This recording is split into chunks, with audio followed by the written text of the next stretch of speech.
Hello people, welcome to our channel. ఈ పాటికి మీకు అర్థమైపోయి ఉంటుంది కదా, మేమైతే ఈరోజు మా కొత్త బైక్ డెలివరీ తీసుకోవడానికి వెళ్తున్నాము శ్రీనగర్కి.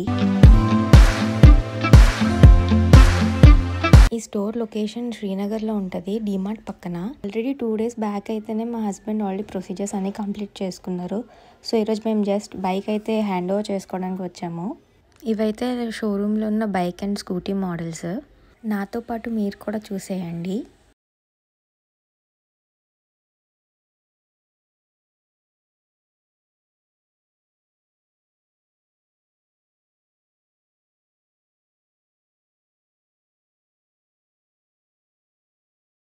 ముందు మా ఇంట్లో అసలు ఏం జరిగిందో చెప్పాలనుకుంటున్నాను. Flash back. ఒకరోజు సడన్గా మా హస్బెండ్ అయితే కాల్ చేసి బైక్ అమ్మేస్తున్నానని అన్నారు. ఒక్కసారిగా చాలా బాధగా అనిపించింది. ఈ బైక్ అయితే మాతో ఆల్మోస్ట్ 5-6 years వరకు ట్రావెల్ చేసింది. మొత్తం వైజాగ్ అండ్ కాకినాడ తిరిగేసాం ఈ బైక్ మీద. అయితే చాలామంది అంటారు అబ్బాయిలు చాలా అటాచ్ అయిపోతారు బైక్ తోటి, అది వాళ్ళ ఫస్ట్ లవ్ అని. ఈవెన్ అమ్మాయిలకు కూడా ఉంటుంది కలిసి తిరిగా మీ బైక్ మీద అని. సో చివరిసారిగా ఒక రైడ్ వేసి ఇంకా బైక్ అయితే ఫైనల్ సెండ్ ఆఫ్ ఇచ్చేసాము. చాలా ఎమోషనల్గా అండ్ బాధగా అనిపించింది బైక్ వెళ్ళిపోతుంటే.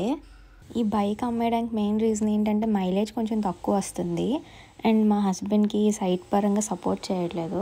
సో అందుకే మైలేజ్ ఎక్కువ ఇచ్చే బండిని అయితే తీసుకున్నాము. బైక్ పూజ అయితే కలెక్ట్ చేసుకుని 2 days తర్వాత అయితే మాకు ముహూర్తం ఇచ్చారు. సో అప్పటి వరకును మా హస్బెండ్ తీయడానికి లేదు. సో అందుకే మా మామయ్య గారు తీసుకొని ఇంటికి వెళ్ళిపోయారు బైక్ని.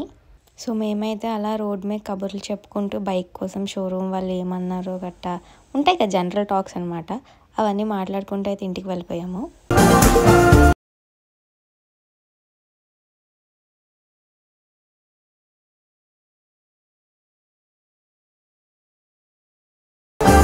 మేమైతే బండికి పూజ చేయించే రోజు వెడ్నెస్డే పడింది కాబట్టి సో అలా వినాయకుడి టెంపుల్కి వెళ్ళాము. అక్కడికి వెళ్ళి ఫస్ట్ దండం పెట్టేసుకున్నాము.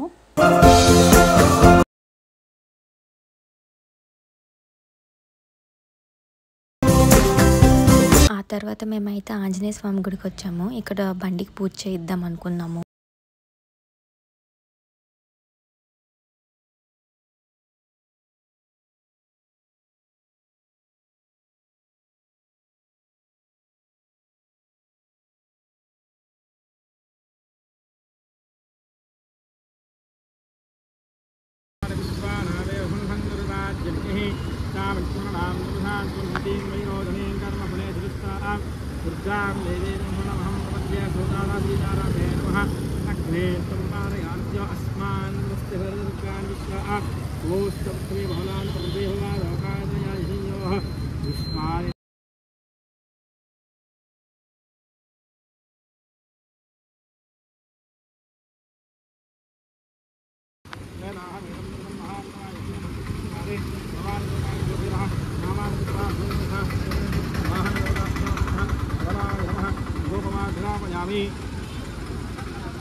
సో నేను వెయిట్ చేస్తున్న ఫైనల్ సెగ్మెంట్కి అయితే వచ్చేసింది పూజ. మా ఆయన ఏం మొక్కుంటారు నాకు తెలియదు, కానీ ఒకటైతే మాత్రం బాగా మొక్కుంటారు. అదేంటంటే ఇప్పుడు నేను కొట్టే కొబ్బరికాయ అయితే బండికి తగలకూడదు, బండికి ఏం డ్యామేజ్ అవ్వకూడదు అని మాత్రం అయితే మొక్కుంటారు. బండికి అయితే కొబ్బరికాయ తగలకూడదని వెనక్కి వెళ్ళి మరీ అయితే కొబ్బరికాయ కొట్టారు. కానీ మేము ఇంటికి వెళ్ళాక ఒకసారి వీడియో చూసుకునేసరికి బండికి అయితే తగిలింది. సో చాలా ఫీల్ అయిపోయారు అనమాట, ఎక్కడో తగిలేసింది అయ్యో పాపం బండికి అని. కొత్త బండి కదా, ఎవరైనా జాగ్రత్తగా చూసుకోవాలనుకొని అనుకుంటారు కదా.